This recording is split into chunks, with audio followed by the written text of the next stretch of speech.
Hello friends, let's learn the study of different parts of a compound microscope. Comment. A compound microscope is the one having more than one magnifying lenses. The compound microscope commonly used for the laboratory purposes is the monocular microscope having only one ocular eyepiece. The compound monocular microscope consists of many parts, each with a particular functions assembled together in a proper way. The compound microscope can be divided into mechanical parts and optical parts according to the structure and function.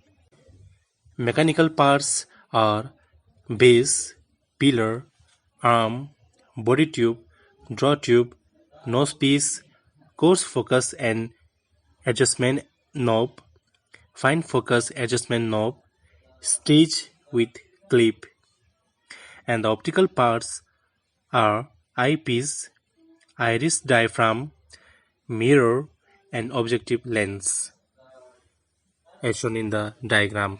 Thank you.